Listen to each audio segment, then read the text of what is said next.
Hola chicas y chicos, espero que se encuentren muy bien. Damos inicio a un nuevo video, una nueva actividad y un nuevo objetivo priorizado, el cual dice lo siguiente: explicar que la civilización europea se conforma a partir de la fragmentación y de la unidad imperial de Occidente y la confluencia de las tradiciones grecorromana, judeocristiana y germana.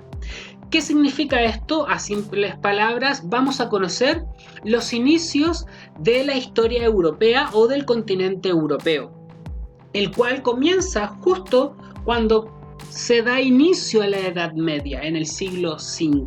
Bien, entonces vamos a conocer cómo se genera este inicio de la Edad Media, también con el inicio de la historia del continente europeo. Aquí quienes van a tener una gran participación van a ser los pueblos germanos. Es por eso que vamos a conocer a través de una secuencia histórica cómo va cambiando el territorio del continente europeo por varios acontecimientos, tanto de culturales, bélicos, bien, políticos, etc. Cómo las fronteras se van moviendo durante varios cambios en los inicios de la Edad Media como inicios de la historia del continente europeo. Vamos a conocer primero la actividad de aprendizaje antes que los contenidos, para que cuando vean el video, así ustedes puedan saber qué es lo que tienen que hacer y tengan claro a la hora de tomar atención en los contenidos. ¿Bien? Actividad de aprendizaje: elaborar una línea de tiempo sobre los inicios de la Edad Media, que son los contenidos que vamos a comenzar a ver durante cada jueves de aquí en adelante, sobre los pueblos germanos y el catolicismo como elemento unificador. Hoy día vamos a ver los pueblos germanos como se presentó al inicio de este video. ¿Cómo elaboraremos la línea de tiempo? Aquí yo le entrego indicaciones. Primero, la línea de tiempo se irá construyendo clase a clase. Hoy día vamos a comenzar, el próximo jueves vamos a continuar con la misma línea de tiempo agregándole más acontecimientos. La línea de tiempo será construida con la disciplina de artes. Bien, esta misma línea de tiempo también la profesora Carla con ustedes va a ayudar a complementar esta línea de tiempo.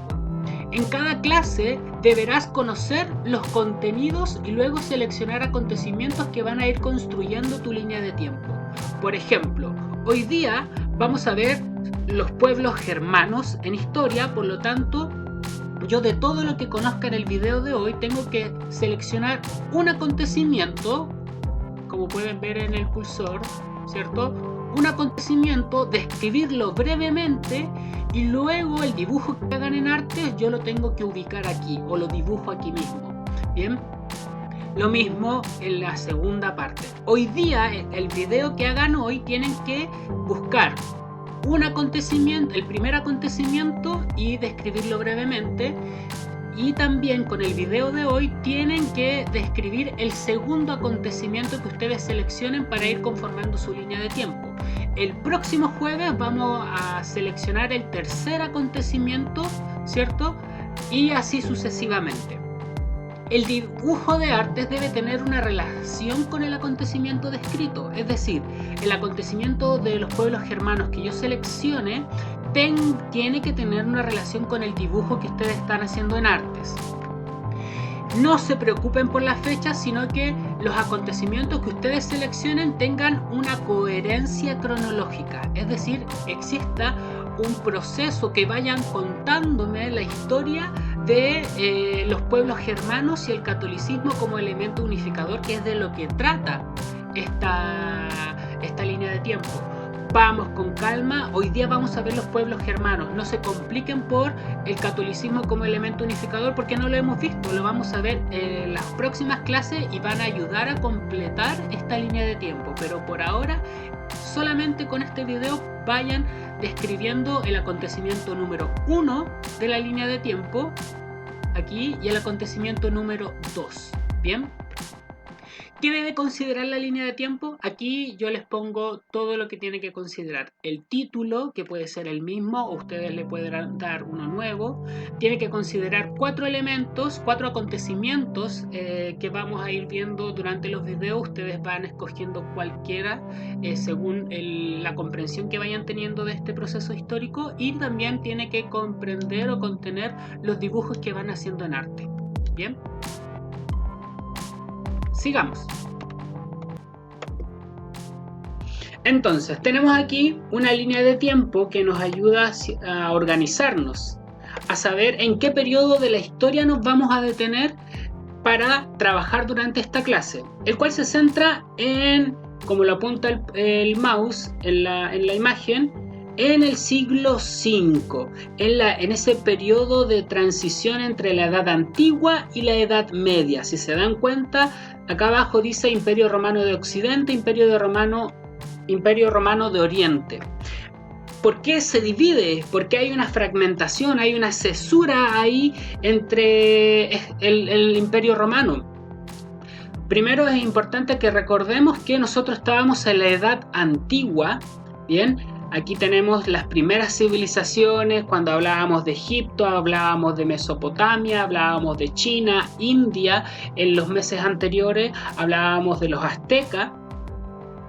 Bueno, en el caso del mar Mediterráneo hablábamos de la cultura cretense y minoica que se encontraban en el mar Mediterráneo, ¿cierto?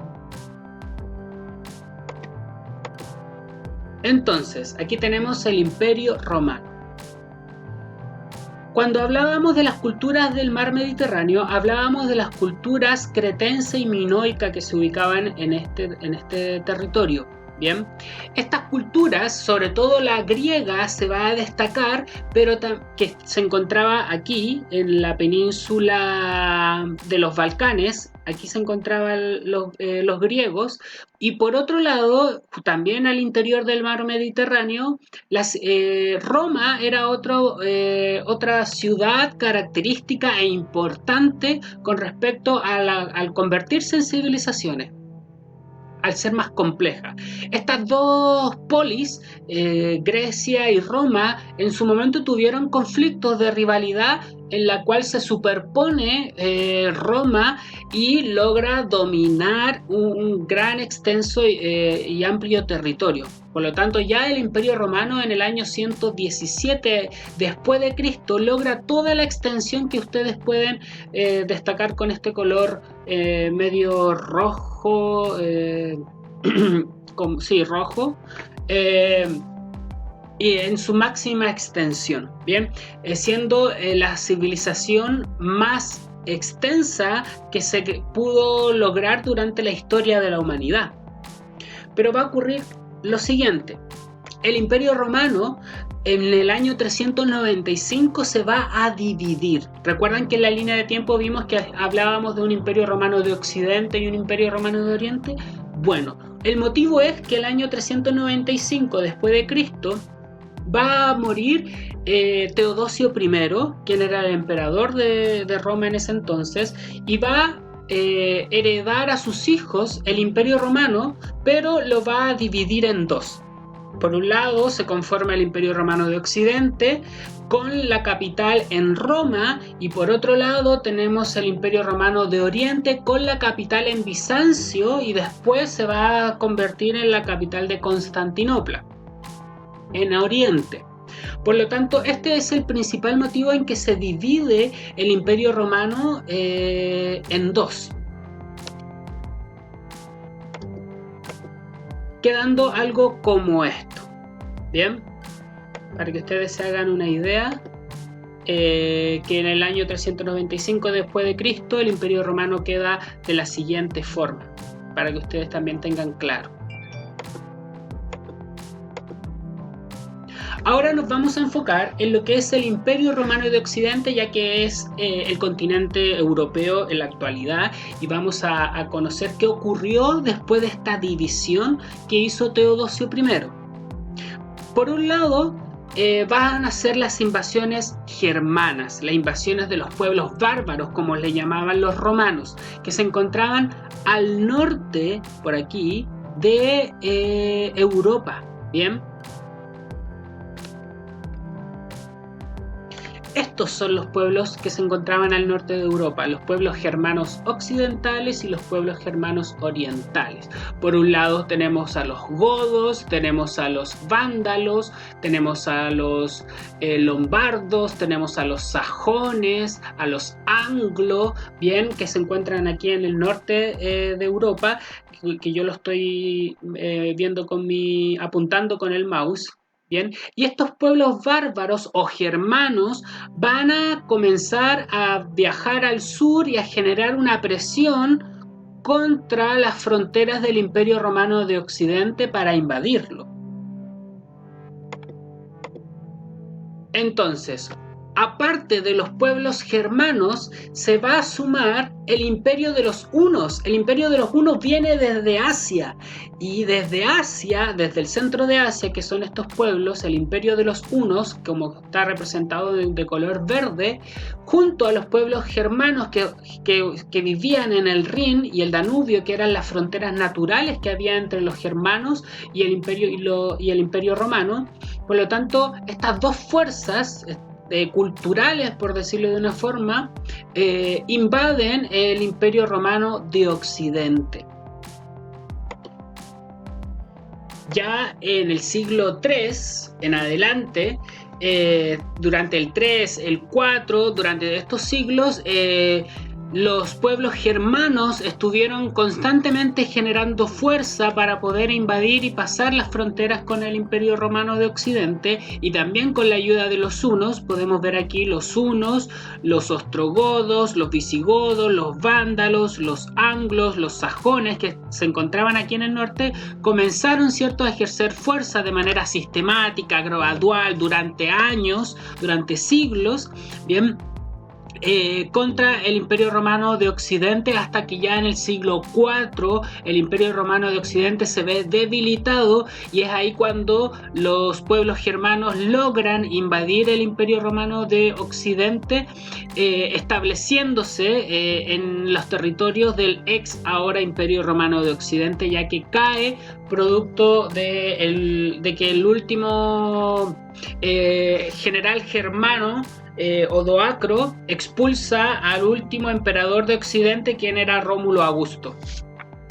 Entonces, así los vándalos se establecen en el norte de África. Vamos a tener a los anglos y a los sajones en la península ibérica. Vamos a tener a los visigodos en el centro de Europa. También aquí, por otra parte, los visigodos, etc. Bien. Aquí tenemos ya una imagen cuando estos reinos germanos se establecen en lo que era el Imperio Romano de Occidente, y mientras que por otro lado el Imperio Romano de Oriente se mantiene intacto. ¿Se dan cuenta? El Imperio Romano no tiene una fragmentación como sí lo tuvo el Imperio Romano de Occidente, producto de las invasiones de los germanos, de los pueblos germanos. Ahora, estos pueblos germanos tenían características de bárbaros, de incivilizados por parte de los romanos, ya que no tenían leyes escritas, se organizaban en tribus, eran seminómades. Bien, eran seminómades. ¿Eso qué significaba? Que cada 6 meses se estacionaban en un lugar y luego se volvían a movilizar según las propias necesidades, en este caso siempre buscando expandirse territorialmente y en busca de material que les generara dinero o producción. Entonces tenemos que estos pueblos se convierten, luego de la caída del Imperio Romano de Occidente en el año 476, cuando el general germano Odoacro expulsa ya al último emperador de Occidente, quien era Rómulo Augusto, y se genera esta fragmentación del Imperio Romano de Occidente. ¿Qué va a hacer el emperador de Oriente? Se va a unir a Teodórico. Bien, a Teodórico se va a unir quien era un rey ostrogodo. Bien, el amarillo, que es el Imperio Romano de Oriente, como lo podemos ver aquí, se va a unir al rey de los ostrogodos como una alianza estratégica para no, ¿cierto?, ver dividido su imperio.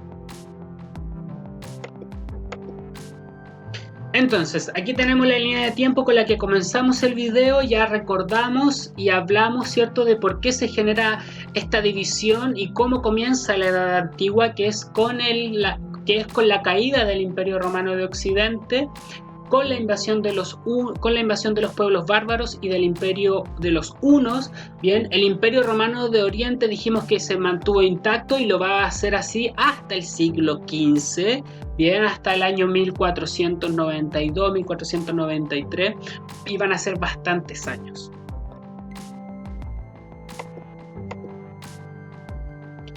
Entonces, así es como queda el inicio del continente europeo, producto de estos pueblos germanos que van a ser los que van a conformar más adelante reinos, imperios, etc. Y que vamos a conocer. Pero también es importante que estos conozcan que estos pueblos o estas culturas lo que van a mantener del Imperio Romano de Occidente va a ser la religión. Bien, la religión va a ser un elemento unificador de lo que fue el continente de Europa Occidental. Aquí tenemos una imagen para que puedan comprender un poco quiénes eran estos pueblos germanos. Me imagino que al ver esta imagen ya tienen una idea de los pueblos de los visigodos, los vikingos también, los ostrogodos, que eran pueblos, como decíamos, seminómades que se organizaban en tribus, pueblos que tenían una cultura muy mitológica, bien, y también eran especialistas, se caracterizaban por ser muy guerreros.